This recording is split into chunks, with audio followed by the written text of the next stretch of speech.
Welcome students, welcome attendees. Today is Tuesday. We are approaching yet another reset of patch 10.1.5 and it's time for our Mythic Plus recap of the week. I guess of a little more than a week, since the last time we looked at this was about 9-10 days ago. Today we have the recap together with what is also coming live, this reset, which is the class tuning going live. We have made a video about this, mentioning a few of the buffs to some of the non-Exodia specs, meaning specs like Unholy Death Knight, specs like Marksmanship Hunter, specs like Frost Mage, specs like Discipline and Holy Priest, as well as Outlaw and Fury Warrior. But of course the main course of this reset's changes are the 5 nerfs to the 5 specs currently dominating Mythic Plus. As we go through and keep exploring how things have been going in Mythic Plus, well, Warcraft logs already tells us there is quite the gap from the first 5 specs and whoever is down below them. This will likely continue even as we go into this reset with the nerfs to all of these specs right here. Now, it has been speculated. There are some possibilities, some maybes, people thinking about what if the nerfs to Holy Paladin, for example, are enough to allow us to bring us Discipline. At this point, if we bring Discipline, we no longer need Shadow, because Shadow is also being nerfed. So maybe after the nerfs to Shadow, we might also be replacing Shadow, for example, with Destruction Warlock. Maybe with Enhancement Shaman, for example. But for now, it is still likely that these 5 specs will continue to be dominating. Perhaps one of the lesser changes might be swapping from Fire to Frost Mage, maybe. But besides that, of course, the situation remains a very one-sided affair for the majority, pretty much all of the roles. We have Guardian Druid, which is now risen up to 60% popularity in Mythic Plus. It is still not quite the record of tanks. I think Paladin back in Season 1 and into the first weeks of Season 2 went up to 66%, so there is a little bit more time for Guardian to raise this number. Healer, though, definitely got the record, because Holy Paladin went up to 76% of whole healers at 25 plus level. This is definitely a new record when it comes to healers in Mythic Plus. As we mentioned, it is quite sad to be going over the melee DPS popularity, because of course we know that this is not nearly as important, not nearly as popular. If you see 23% popularity of rogues and 21% popularity of Ret Paladins, you would think they match the 28 or the 21% popularity of the range specs. Of course, it's not like that. The popularity of the range specs is currently sitting at almost 17,000 entries in high keys, while the melee ones are at 4,000. That's how much fewer you have. You know, the 23% of rogues is worth 930 rogues. The 21% of mages is worth 3,700. That's the current difference we have in Mythic Plus. The major dominance, of course, augmentation has been growing slowly over time in terms of popularity. We have seen it here as well in terms of entries in logs. Augmentation is now far ahead of everyone else, especially of the DPS, because right below augmentation you have Guardian and Holy and Shadow and Fire, and even Shadow and Fire are far below actually the popularity of augmentation.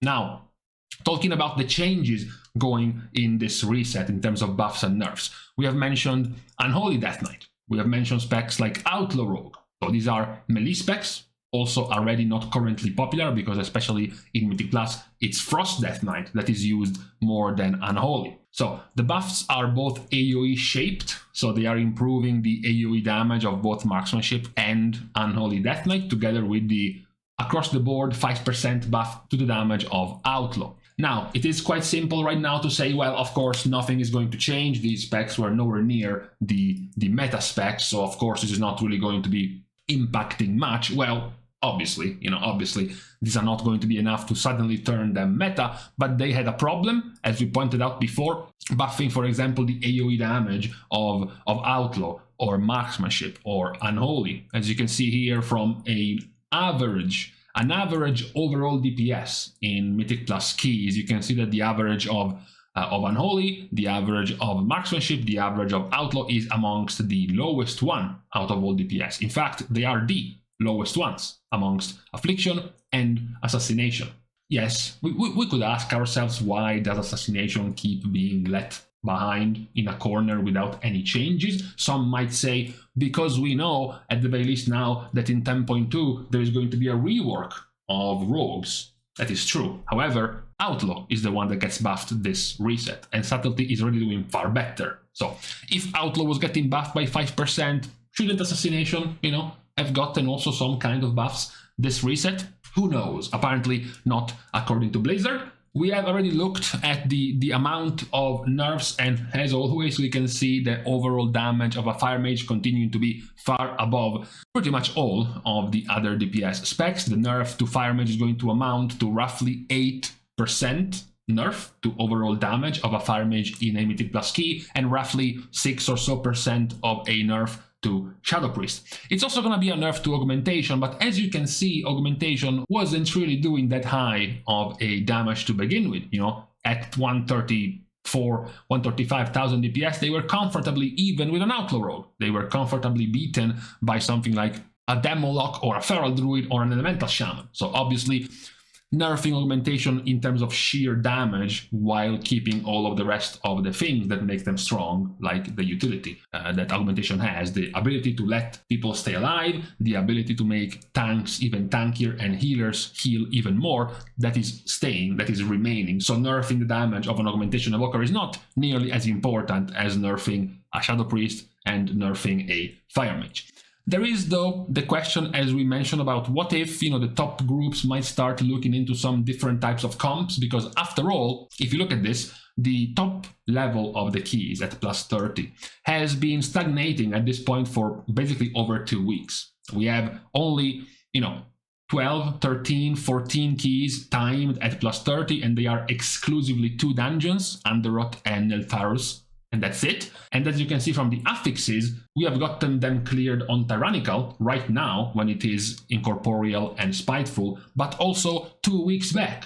2 weeks back when it was Tyrannical, Storming, and Raging. Which basically means it's been over 2 weeks that no group is able to continue to push higher than a plus 30. And then this is happening. We are getting an 8% nerf to mages, a 6 or 7% nerf to Shadow Priest, 10+% nerf to Augmentation Evokers, damage nerf also to Guardian Druid, and also HPS and DPS nerfs to Holy Paladins.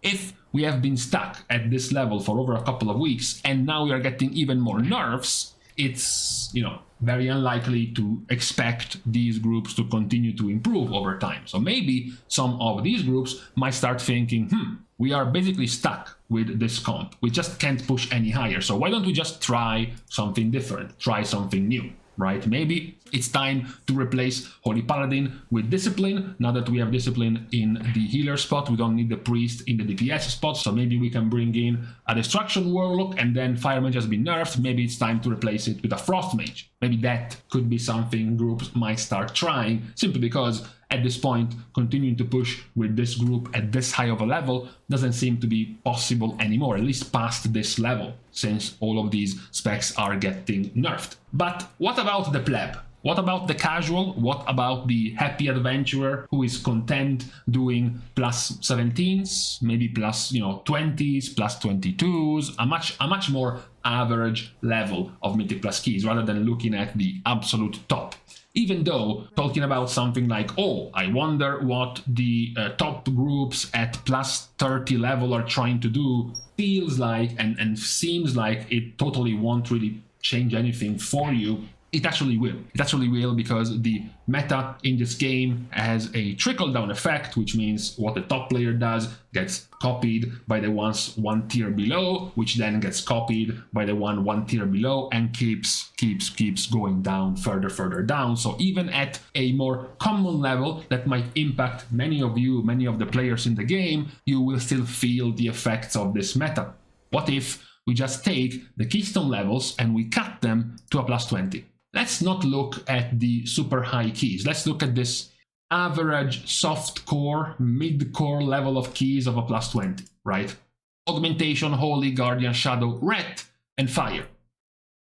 So it's the 5 god comp of Mythic Plus, and just Ret Paladin sneaking in. As we have seen, Ret Paladin has remained a quite popular level of a spec across all DPS players, right? But if we exclude this fan favorite for some reason, why at plus 20 level everyone is playing the flavor of the month specs? Why do you need to play them? Why so many players are playing these specs? So what if we just cut it down to a plus 17? Now we are even higher into casual level, right? Plus 17, Augmentation, Guardian, Holy, Shadow, Fire. You know, these specs clearing plus 17s certainly are not doing plus 29s in their free time. Certainly these players are not busy doing plus 25s and 26 and pushing super high keys. So why are these 5 specs the most popular at plus 17 level? If this meta only matters for the top players, if this meta, if looking at what these players do, only matters for this minuscule part of the player base, why do we still have the same specs as the super popular ones at a plus 17? Which can be done, I'm rather certain, blindfolded at this point. Because players see this, players see these groups, see these comps and how powerful they are, and they want to replicate them. Doesn't matter if it's a plus 17, doesn't matter if they won't even ever get close to, for example, competing for the title in Mythic Plus. What matters is, I see spec being strong, I am told spec is strong, I look at streams and I see spec being strong, therefore I want to play it too. Doesn't matter if I'm not really that much of a competitive player. That's why it's relevant to care about or to be interested about the level of the very, very high players, because they will eventually go and end up impacting